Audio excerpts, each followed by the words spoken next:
जय हिंद एवरीवन। तो स्वागत है आप सभी का त्रिशूल डिफेंस एकेडमी के प्लेटफॉर्म पर। मैं रुचि सिंह परिहार, फैकल्टी ऑफ त्रिशूल डिफेंस एकेडमी। तो स्टूडेंट्स, आज हम आपके लिए लेके आए हैं एक नई जानकारी।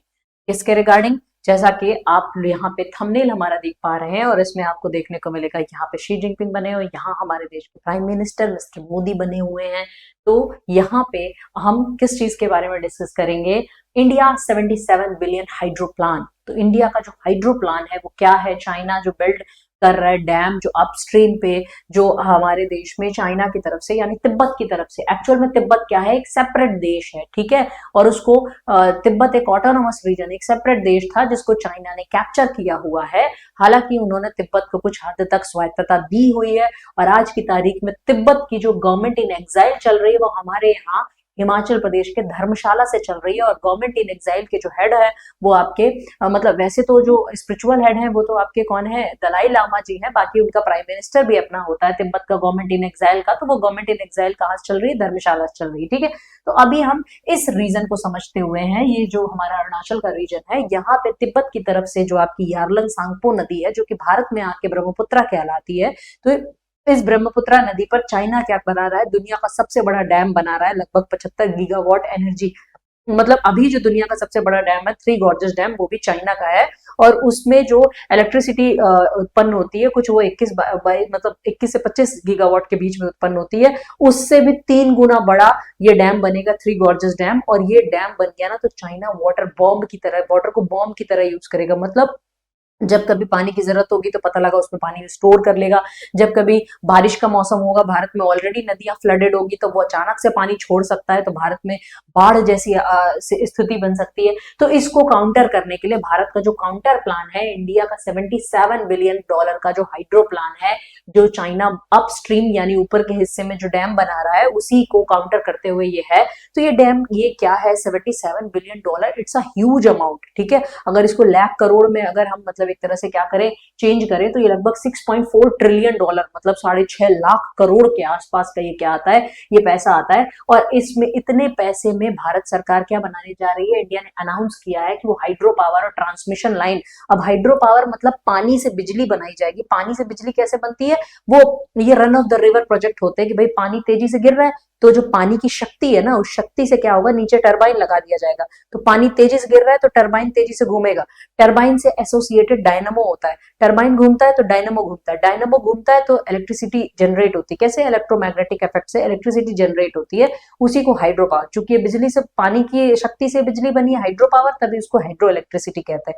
अब बिजली बन गई तो बिजली या तो स्टोर करके रखो या तो तुरंत ट्रांसमिशन लाइन से ट्रांसमिट कर दो ताकि लोग उसको यूज कर लें। तो ऐसे में ये केवल बिजली बनाना ही नहीं है, बिजली को आगे ट्रांसमिशन भी करना है। तो उसका ये पूरा प्रोजेक्ट होगा hydro power and transmission plan की। और ये कितने गीगावाट का? ये भी प्रोजेक्ट होगा 76 गीगावाट। गीगावाट 1000 गीगावाट में 1000 मेगावाट होते हैं। हमारे देश के बड़े से बड़े जो प्रोजेक्ट होते हैं 6000 गीगावाट के, 10,000 गीगावाट के, मतलब सॉरी 6000 गीगावाट नहीं, मेगावाट के होते हैं। तो 6000 मेगावाट में कितने गीगावाट हो जाएंगे? 6 गीगावाट हो जाएंगे। और ये बात हो रही है 76 गीगावाट की, यानी 76,000 मेगावाट। सोचो कितना बड़ा अमाउंट की बात हो रही है। तो ये पोटेंशियल है ब्रह्मपुत्रा नदी बेसिन का, जो कि 2027 तक, 47 तक हम लोग क्या करेंगे? अचीव करेंगे। This decision come as China accelerates construction of giant dams upstream on the Yarlung Tsangpo river. और ये डिसीजन किस तरह से आया है कि चाइना इस तरह के डैम्स बनाएगा, यारलुंग सांगपो में बनाएगा। यारलुंग सांगपो यानी ब्रह्मपुत्रा नदी का ही नाम है, चाइना तिब्बत में इसको यारलुंग सांगपो कहते हैं। It raising geopolitical, environmental and border security concerns. और चूंकि चाइना इसमें इतना बड़ा डैम बना रहा है, तो भैया ये भी समझ में आ रहा है इकोलॉजी को कहीं तो हानि नहीं होगी इतना बड़ा डैम। क्योंकि भाई इतना ज्यादा पानी आप एक जगह पे स्टोर करोगे तो जमीन में दबाव पड़ेगा ना, वाटर प्रेशर पड़ेगा उस जमीन में, उस वाटर प्रेशर से। क्योंकि पानी में प्रेशर बहुत ज्यादा होता है। हवा में जो नॉर्मली ऐसा प्रेशर होता है, आप कभी समंदर के अंदर जाओ या पानी के अंदर, नदी के अंदर जाओ, वहां पे कितना प्रेशर फील होता है, ठीक है। समंदर में क्योंकि नदी तो इतनी गहरी नहीं होती है, तो ये चीज आपकी आ जाती है। तो ये है वो नदी, ये ब्रह्मपुत्रा। यहाँ से जो ये यारलुंग सांगपो है, ये यारलुंग सांगपो सियांग के नाम से यहाँ पे एंटर करती है। फिर इसमें कई नदियां मिलती हैं, लोहित मिलती है, सुबनसिरी मिलती है, यहाँ से धनसिरी मिलती है, बानस नदी मिलती है, संकोश नदी मिलती है, तब जाके ये यहाँ पे ब्रह्मपुत्रा कहलाती है। और ये जो ब्रह्मपुत्रा है, ये असम के बीच में से बहती हुई जाती है, ये आपकी जो रिवर है। तो इसमें इंडिया का प्लान क्या है, उसमें क्या स्कोप है, ये सारी चीजें हम लोग देख लेते हैं कि भारत का जो प्लान है, भारत के प्लान को हम लोग समझ लेते हैं, की हाइलाइट्स देख लेते हैं टोटल प्लांट कैपेसिटी इसकी कितनी है, 76 गीगावाट, 76 गीगावाट है। और 64 gigawatt conventional hydro power hydro electric project से आएगा 64 गीगावाट, और 11 गीगावाट पम्प्ड स्टोरेज प्रोजेक्ट से आएगा, 11 गीगावाट पम्प्ड स्टोरेज प्रोजेक्ट से आएगा, 64 gigawatt conventional hydro electric project से आएगा। प्रोजेक्ट में 208 लार्ज डैम्स बनेंगे अक्रॉस 12 सब बेसिन इन नॉर्थ ईस्ट। तो नॉर्थ ईस्ट में कम से कम कितने डैम बनेंगे बेटा, 208 डैम बनेंगे, वो भी लार्ज डैम बनेंगे, ठीक है। और ये जो 76 गीगावाट है इसमें 64 गीगावाट कन्वेंशनल हाइड्रो पावर जैसे होता है, और जो 11 गीगावाट है पंप्ड स्टोरेज, मतलब ये एक तरह से स्टोरेज के लिए पंप के थ्रू पानी को ऊपर ले जाके उसको स्टोर किया जाएगा, फिर स्टोरेज में से पानी निकाल के वो बनाया जाएगा। एग्जीक्यूशन टाइम क्या होगा, मतलब 2047 तक ये सारे डैम बन के तैयार होंगे अरुणाचल प्रदेश में। और इस पूरे प्रोजेक्ट में जो 77 बिलियन डॉलर का प्रोजेक्ट है, सबसे ज्यादा बिजली सबसे ज्यादा डैम कहाँ बनेंगे, अरुणाचल में बनेंगे। टोटल कॉस्ट कितना आएगा, लगभग 6.5 लाख करोड़ रुपए आएगा। ये देखिए, ये अपर रिजर्वायर है, ये लोअर रिजर्वायर, ये पंप स्टोरेज जो हाइड्रो पावर कैपेसिटी क्या होती है, थोड़ा इसको समझ लेते हैं। जैसे पानी यहाँ पे है लोअर रिजर्वायर, अब लोअर रिजर्वायर से इस पानी को क्या करना है, अपर रिजर्वायर में लेके आना है। तो भाई नीचे से पानी ऊपर लेके जाना है, ऊपर से पानी तो नीचे ग्रेविटी की वजह से आ ही जाएगा, नीचे से ऊपर लग जाने के लिए पंप मोटर लगानी पड़ेगी ना, तब मोटर नीचे से पानी सक करके पाइप के थ्रू ऊपर जाएगा। तो ये चीजें, अब नीचे से पानी जब ऊपर गया, फिर बिजली आपको बनानी है, उस टाइम पे आप ऊपर कोई लीकेज कर देंगे, ऊपर से पानी नीचे गिरेगा, बस वही नीचे आप क्या लगा देंगे, टरबाइन लगा देंगे, और वो पानी जो गिरेगा तो हाइड्रो पावर इलेक्ट्रिसिटी आपकी बनेगी। तो देखिए टरबाइन मोटर पंप है, ये जनरेटर है, टरबाइन से एसोसिएटेड ही जनरेटर है, और यहाँ पे पावर हाउस है ना, और इस पावर हाउस के थ्रू आपका क्या होगा, बिजली ट्रांसमिट होगी, ट्रांसमिशन लाइन बनाया गया, ठीक है। चलिए, तो ये इम्प्लीमेंटेशन फेज, ये जो इतना बड़ा प्रोजेक्ट है, ये कितने फेज में जाके इम्प्लीमेंट होगा, दो फेज इसके चाहिए। पहला फेज 2035 तक काम करेगा, दूसरा फेज 2035 से 2047 तक काम करेगा। पहले फेज का एस्टिमेटेड कॉस्ट कितना आएगा, 1.91 ट्रिलियन डॉलर आएगा। कितना आएगा, 1.91 ट्रिलियन आएगा। और दूसरे फेज का जो एस्टिमेटेड कॉस्ट है वो कितना आएगा, 4.52 ट्रिलियन आएगा। तो 4.52 ट्रिलियन ये दूसरे फेज का कॉस्ट आएगा। पहले फेज का कॉस्ट होगा 1.91 ट्रिलियन रुपीज, ट्रिलियन में रुपीज है, मतलब लगभग 2 लाख करोड़ यहाँ लगेंगे, लगभग 4.5 लाख करोड़ यहाँ लगेंगे।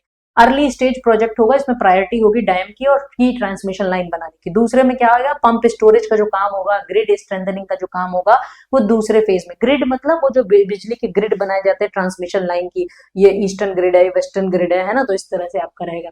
चाइनीज कॉन्टेक्स्ट देख लेते हैं कि भाई इस डैम से चाइनीज कॉन्टेक्स्ट क्या जुड़ा हुआ है, किस तरह से क्या है। तो चाइना का project, China has launch a multi dam hydro power cascade on the Yarlung Tsangpo river. तो चाइना ने multi dam hydro power project को लॉन्च किया हुआ है सांगपो नदी में। The centrepiece is the Medog hydro power station, a 60 gigawatt project, one of the world's largest planned dam. तो China ने already Medog hydro power project जो अपना वर्क कर रहा है, जो दुनिया का सबसे बड़ा मतलब एक तरह से लार्जेस्ट प्लान्ड डैम होगा। चाइनीज इन्वेस्टमेंट, चाइना का इन्वेस्टमेंट इसमें कितना है, 1.2 ट्रिलियन येन, जो चाइनीज करेंसी है, इसको अगर बिलियन डॉलर में किया जाए तो 167, भारत के प्रोजेक्ट से लगभग 2 गुना उतने में चाइना बना रहा है, ठीक है। Officially described as a run of the river project. हालांकि चाइना ने ऑफिशियली कहा है कि भैया हम नदी वदी का कहीं उसका रास्ता नहीं बदल रहे, हम ये run of the river project, नदी जैसे बह रही है बस वो बहती जाए, बस उसी के बहाव में ही हम बिजली बना ले रहे हैं। लेकिन ये एक्चुअल में ऐसा नहीं है। इतना बड़ा प्रोजेक्ट आप बना रहे हो, वो run of the river project से नहीं हो जाएगा। कोई 10-15 गीगावाट की बिजली नहीं बना रहे कि 1-2 गीगावाट बिजली बना रहे, आप 75 गीगावाट 60 गीगावाट की बात कर रहे हो। तो ऑफिशियली डिस्क्राइब किया, ये केवल ऑफिशियली है, वो जैसा होता नहीं है हाथी के दिखाने के दांत अलग, खाने के दांत अलग, ठीक है। तो however the design still allows control over timing and volume of downstream river, specially in dry season.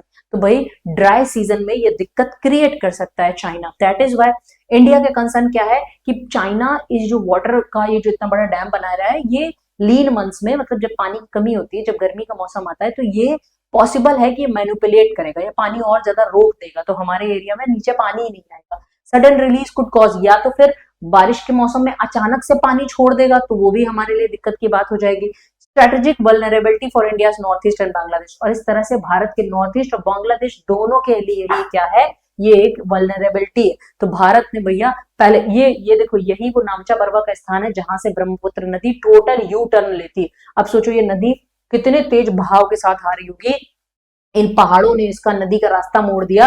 तो नदी, जब कोई नदी जाती है ऐसे तेज गति से जा रही है और ये सामने से टकराई, तो ये नदी जब सामने से टकराएगी तो अपने साथ कितना सोचो पहाड़ को काटेगी, यानी पहाड़ का बहुत सारा वो सिल्ट के रूप में जो मलबा लेके आती है।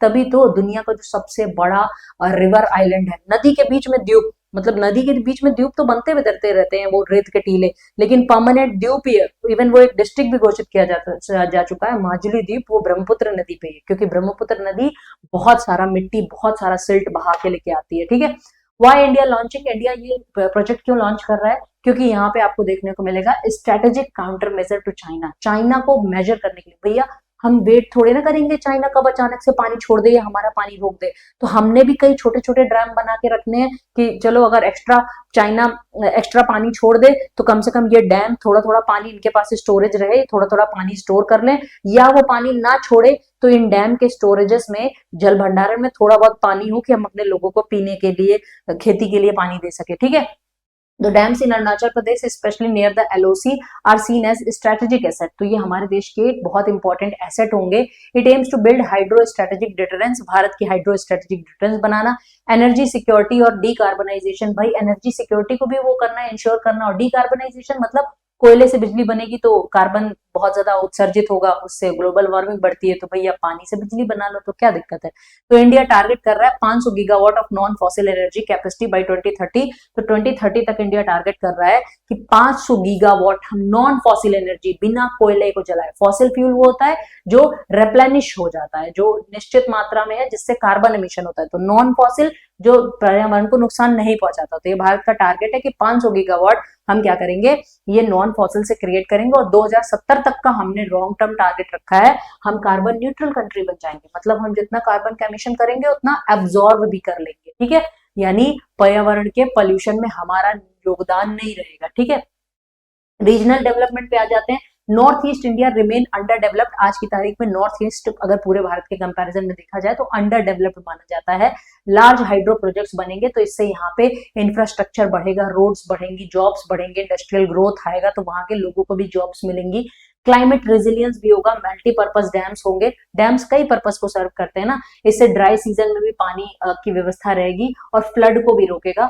अब इन्वायरमेंटल और जियोग्राफिकल, मतलब एक तरह से जियोलॉजिकल रिस्क क्या है कि सीस्मिक एंड जियोलॉजिकल जो वल्नरेबिलिटी है कि ईस्टर्न हिमालय भैया आपका क्या है, ये बहुत ही ज्यादा फ्रजाइल जोन है, हिमालय के रीजन, यहाँ पे भूकंप वगैरह बहुत आते हैं, लैंडस्लाइड वगैरह बहुत आते हैं, तो ये भी एक कंसर्न है।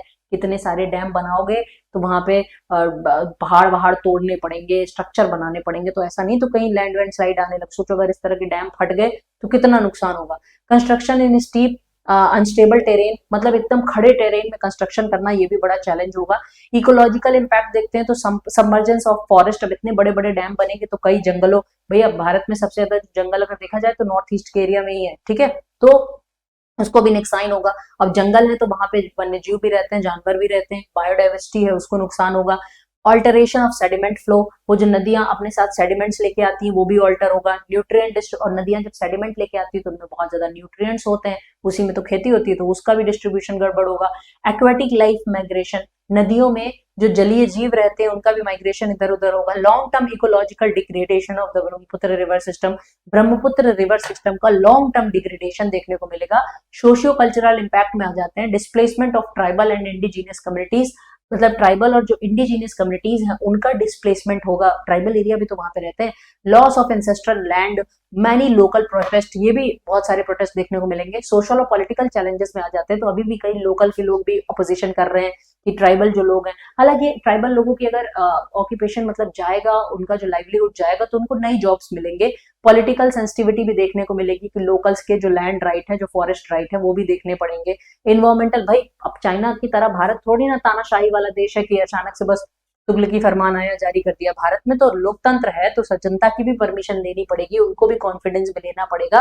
तो लैंड एक्विजिशन ये भी एक बड़ी मतलब एक चैलेंज रहेगा कि भाई इतने बड़े डैम्स को बनाने के लिए जमीन अधिग्रहण करना। टेक्निकल और फाइनेंशियल हर्डल्स भी हैं कि कंस्ट्रक्शन इतने डिफिकल्ट टेरेन में, माउंटेन्स के एरिया में उसको डेवलप कर, हालांकि ये तो हमारे देश के इंजीनियर साइंटिस्ट कर ही लेंगे। तो कॉस्ट ओवररन देखा जाएगा, कितने इतने कॉस्ट में सब हो पाएगा कि नहीं हो पाएगा। ठीक है, फिर हाई कैपेसिटी ये इंटेंसिटी देखने को मिलेगा। पंप स्टोरेज जो सिस्टम होगा जो सेकंड फेज में बनेगा वो भी एक देखने की बात होगी। हाइड्रोलॉजिकल डायनेमिक्स देख लेते हैं कि how much can China affect India तो द ब्रह्मपुत्र अगर देखा जाए कि ब्रह्मपुत्र नदी में केवल 20% पानी ही चाइना की तरफ से आता है, बाकी 80% पानी इस नदी का मानसून पे निर्भर करता है, बारिश पे होता है। तो अगर चाइना का क्या बहुत ज्यादा प्रभाव पड़ेगा मैनिपुलेशन का, अब ऐसा होता कि भाई सब 90% पानी उस नदी के थ्रू आता चाइना से, तब तो चाइना पूरी तरह से मैनिपुलेट करता। लेकिन भारत में 80% पानी रेनफेड है, बाकी 20% आपका केवल क्या है, जो कि कहां से ओरिजिनेट होता है, ये तिब्बत के इधर के एरिया से आपका ओरिजिनेट होता है। ठीक है, तो ये चीजें भी आपकी देखनी होंगी। इसी के साथ हमारे ये टॉपिक यहाँ पे समाप्त होता है। यहाँ पे हम आगे देखेंगे, ये हमारे टीडीए के फाइनलिस्ट स्टूडेंट है, ये हमारा टीडीए का ऐप है जिसको आप प्ले स्टोर से डाउनलोड कर सकते हैं। ये हमारा नंबर है जिसपे अधिक जानकारी के लिए आप कॉल कर सकते हैं। तो आज का वीडियो लेक्चर इसको यहीं पे समाप्त करते हैं, कल फिर मिलते हैं इसी टाइम पे। जय हिंद, जय भारत। अब डिफेंस एग्जाम क्रैक करना हुआ और भी आसान, त्रिशूल डिफेंस एकेडमी लेकर आए हैं बिल्कुल ही एडवांस लर्निंग ऐप। तो आज ही ज्वाइन करें और स्टार्ट करें अपनी ऑनलाइन क्लासेस।